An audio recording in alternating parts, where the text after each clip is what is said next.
Hey, Tommy from the Run Testers. In this video, we are going to be doing a first run review of the Asics Metafujitrail.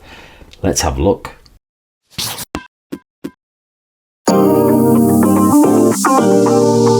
The Asics Metafujitrail costs £220 or $250. It weighs 267 grams or 9.4 ounces for men in a size 8, and the drop is 5mm.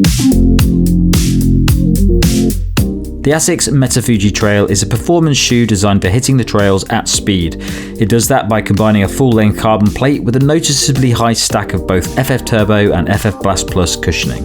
That dual-layer foam is built to balance energy return and comfort while keeping the weight as low as possible. The upper is made from a breathable NEXKIN mesh, which aims to provide lockdown due to reinforced areas, and Pebax yarn in the midfoot. On the outsole is a healthy layer of the brand's Asics Grip outsole rubber for a high level of grip on both wet and dry surfaces, providing plenty of durability. There's also an extra layer of rubber that's meant to shed dirt and mud, while also improving traction. So when it comes to fit, I've been testing my regular Asics size, which is a UK 8.5, and I found the fit of these shoes pretty good. You notice there's plenty of room up front in the toe box for length and across the top of the toes. I found it easy to get a good locked in fit. They've got lock laces here, which I really approve of. Get a good secure hold across the midfoot section. They're not too tight and too snug around the toe knuckles, which is great. I had no slipping off that midsole as well. The heels I found also held well because they've got these kind of sort of padded heel collars.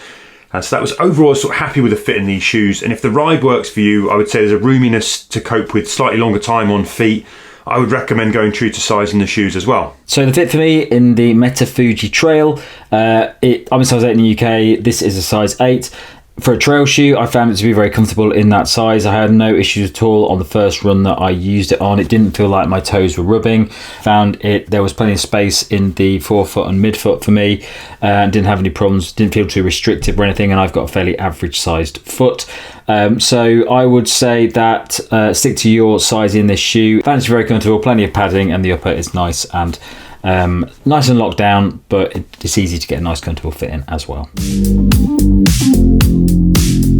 So for my first couple of runs, I've taken the Asics Metafujitrail out for a 2-hour half marathon yomp around the trails of the New Forest National Park here in the UK. That was all nice and slow, nice and easy. I also raced the New Forest Marathon, clocking a 3:08, and that was a course PB on that. I've done that 8 times. For both runs, I was running mainly groomed paths, mostly firm and compacted gravel, some wild horse trails when I ventured off the paths. There was a bit of mud and sloppiness when it came to the marathon because it had been wet. I also took in some softer forest floors, plus compacted mud and grassier sections, plenty of road sections as well, moving between the trails and getting to those trails in the first place. But overall, we're talking about really runnable, very, very runnable, attackable trails. For the marathon, things got sloppy and it rained sort of heavily, and I got to put the Metafuji grip through mud across wet grass and ended up hammering through lots of puddles. No steep climbs or crazy technical descents or particularly rocky stuff in the test that I've done so far. So you're talking about kind of tame but attackable trails, basically. Now, the Metafujitrail is the latest trail shoe to sort of deploy this super foam carbon plate combo that you've had in road shoes is now coming to trails. It joins the likes of the Adidas Terex Speed Ultra. It's the Hoka Tech 10 X3 as well, almost translating that road shoe tech over to the trails. The New Forest is a place where you can get away with the road shoe if it's dry, and I feel like it's almost perfect territory for this kind of shoe, where you want, road shoe performance if you want, but with trail grip and protection and security. And from these first runs, I think this shoe gets an awful lot right. I like the feel on the foot. It's definitely got energy when you're moving with intent. It's another trail shoe that really wants you to move fast. This one, I think, really almost needs you to move fast in order to really bring it to life. So when I was hitting marathon pace, it felt smooth and energetic without being overly aggressive. Like a tamer trail Metaspeed Sky Paris perhaps, with a bit more kind of width in that midsole. But there are some question marks for me. The main one really is just about the stability, particularly at my slower paces in that kind of first half where I was moving really easy along the trails. Yeah, more like I might do during an ultra, I guess, so 9-minute miles or slower. At this clip, I found the landings a little bit soft. There was some wobbliness as well from that kind of footbed, almost a bit too spongy at times with too much movement across the footbed, particularly when I was on sort of softer trail grounds. Sometimes moving at sort of faster pace, like marathon pace, 6:45 minute mile marathon pace, it didn't take very much in terms of like rocks and small stones to feel my foot tilt. So there is a stability thing, but up on my forefoot, engaging the plate on the tarmac or firmer sections, that was less of an issue. But for a lot of the run where I was at middling to easy pace, I think I wanted a bit more stiffness and control actually to sort of offset that softness. During both runs, I think I actually enjoyed the shoes a bit more on the road than the trails. I think they operate better on the harder ground where you get more back from the foam and plate combo than when you hit the softer trails. Now, compared to regular firmer trail shoes, you're still getting much more bounce than you would from, you know, some of the classic kind of Innovate shoes, those kind of trail shoes. But sometimes when I'm on softer terrain, I would like a stiffer, snappier feedback from the shoes. That's what I wanted from them, just to offset that soft ground a little bit. What I will say is the grip is excellent. The 4.5mm lugs were nicely sticky for the terrain that I ran, but not too sticky when I went back to that kind of bone dry trails or the road. They're grippy, but shallow enough to allow easy movement when you hit the tarmac. In the soaking wet conditions for the marathon, I found they also stuck nicely to the ground overall. They're not built for this sort of heavy, thick or really kind of slippy mud. I can't vouch for how they grip on anything steep, but for the marathon I had no problems on some quite testing wet going underfoot. Now the uppers are also nice and lightweight, really breathable and airy. I ran in 23 degrees for the first bit of that half sort of test that I did, and it's like these were built for those conditions, nice and breathable, airy. And then having ploughed through a load of puddles as well, I didn't feel that they held too much water. They stayed light and shed the kind of excess and dried out quite quickly as I was moving. So that's another tick in the box on that kind of first run. So my first run in this shoe was a 13k run around the countryside of of Sussex. So I didn't actually go up on the downs in these, but I ran around various parts of the countryside. So some commons, some woods, some forest areas around where we are. The ground that I ran on, there was a mixture of quite wet mud. It was rocky, there was road, and there was grass and fields as well. So I tried to get a few terrains in this shoe.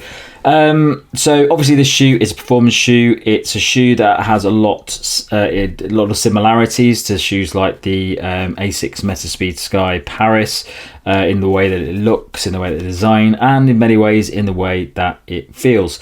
It is a shoe that is trying to apply the rules of carbon plate race shoes to the trails, and it's something that a lot of shoes haven't really, I haven't found many shoes that do it really well. Certain shoes like the Tecton X and X2 I think do it really well because they add a very subtle level of carbon feel to the shoes, but really they just run like a really comfortable trail shoe that just feels very light and nippy.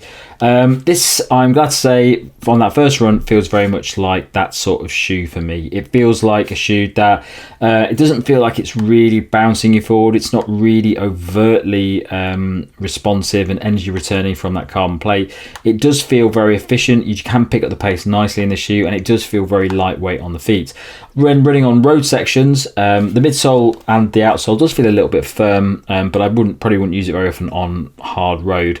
It's definitely a shoe that's better designed for those slightly softer trails. When I was running through the forest on the compacted mud, felt great. Felt like I really could pick up the pace in this. Felt like a very nippy shoe. Felt like a shoe that was definitely designed for really taking control on that sort of ground, and felt really good. So definitely a performance shoe that really hits its stride when you're on slightly softer ground. When I was hitting the fields, felt good as well. I think this outsole is actually, they don't have the biggest lugs on this outsole, but they do very well on soft ground and muddy ground.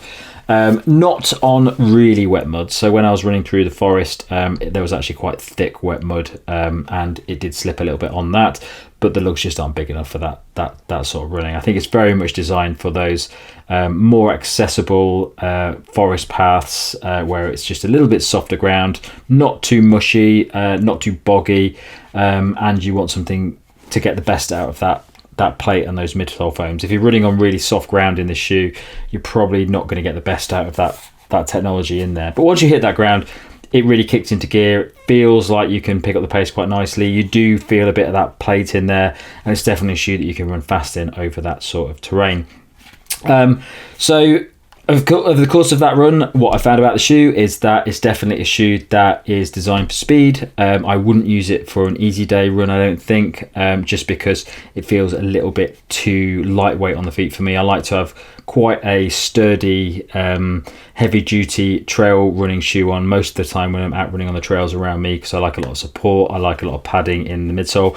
But this does have quite a thick midsole in it. It's not the widest shoe, so I did notice at some points when I was running across mixed terrain and lots of wood and roots sticking out, I did feel like it was a little bit unstable. I do like a thicker, softer midsole on my trail shoes with the sort of trail running that I do. But it was absolutely fine. I didn't have any major issues in it. It's just a shoe that very much feels like a road shoe with a slightly harder midsole foam, instead of a trail shoe that's really designed for full-on hard trail running, where you need something that's got a lot of support in it as well and protection. You do get the protection from that midsole because it is quite thick, but it's just the narrowness of the shoe that I think does make a difference when you're running on trickier terrain. So my early verdict on the Asics Metafujitrail is that I think it's a really solid entry into the performance trail shoe market. There's a lot of brands now, most brands probably, that are trying to release trail shoes that have plates in them, that have the more performance focused midsole foams in them. And it is a tricky market because I think a lot of people don't necessarily need them. For most of the trail runs I do, I don't need lots of performance features in them. My trail running generally tends to be relatively slow. I tend to run at my comfortable base pace. I won't normally go over 15 minute kilometers for a trail run. Road running, I'll go 340, 350, which is when I'll use my performance running shoes. Whereas on the trails, I don't really need that. The trails, I look for something different. I look for something that's a little bit more stable, a little bit more comfortable, and a shoe that I just feel like it's just very much solidly holding me onto the ground and making sure that I'm not slipping around and things like that. So I think shoes like this are a little bit of a niche shoe for a lot of people. I think if you're a trail runner, you're probably going to be need to be running on the specific terrain that this works well on, which I think is that softer ground over long distances to really get the best of this shoe. I don't think it's a great shoe if you're going to be running in the Lake District, if you're going to be running in the winter when it's really wet. I also don't think it's going to be a particularly good shoe if you're running on hard ground as well. So if you're in the mountains and things like that, where you may be running on really rocky surfaces a lot of the time, I think that midsole is a little bit too hard to really get the best out of it. It feels a little bit too hard for me on that surface. It just works really well on that softer, comfortable forest paths, canal paths, things like that, and fields as well. And I think it's definitely a shoe that if you're looking to race the trails, it would work quite well. But for most people, I think it's quite an expensive shoe if you're planning on just enjoying the trails and not going all out, because I don't think you get the best of the technology unless you're really running on the perfect ground and running as fast as you can, basically. Verdict then, and these two runs took in kind of one particular type of trail terrain, so this is very much an early run reaction. I'm not going to get carried away with a sweeping verdict on the Asics Metafujitrail, but on that fresh out of the box half marathon, I enjoyed the ride. There's no doubt this is a lively trail shoe, particularly when you compare it to more traditional trail shoes. Obviously things are shifting that way with new tech coming into trail shoes and changing things up. You know, it's a bit more punchy than a Speedgoat or a Merrell Agility Peak or an Asics Gel Trabuco, those kind of shoes, but it's got an easy feel on the foot, decent room and airiness, and a midsole performance from that big stack that in all honesty wouldn't be out of place on the road. I always say this, I've run worse road shoes recently, but that's become a common theme in so-called super trail shoes. Before you invest in this shoe though, I think you need to ask yourself whether you really want soft, bouncy and energetic on the trails, or you prefer more ground feel and more control. I think the brands are certainly ushering us down the trail super shoe path where it's a bit more about the spring and about the energy. And for runnable trails, I can see real potential upside to that. When it comes to trail shoes like that, I think the Fuji Trail slots in alongside the Agravec Speed Ultra from Adidas and the Hoka Tecton X3 in this kind of new wave of turbocharged trail options, and it's a good performer. For mixed terrain trail runs and marathons where you're going to be on 80% attackable off-road, I think the Fuji Trail has performed well so far. That lack of stability is a bit of concern for me, particularly if you're an averagely gifted trail runner looking at technical terrain, of which I kind of count myself one. People who might need a bit more support and control when taking on technical stuff, yeah, this might be a bit wobbly for you. It's the same story though, I think, for the Tecton X3 and the Agravic Speed Ultra. Right now, I'm leaning towards the Tecton X3 as the faster, more energetic shoe out of those three. I love the Agravic Speed Ultra for the ease of the ride and the disappearing feel on the foot. But from my early testing, I think the Metafuji has some really strong merit in this place too. Maybe sitting somewhere in between the Agravic and the Tecton X3. That's it from us on this first run review of the Asics Metafujitrail. Thanks a lot for watching. Don't forget to like, subscribe, click that little bell. And if you're going to catch them below, you can find a link to our podcast, which comes out a couple of times each month. Thanks a lot for watching. Catch you next time.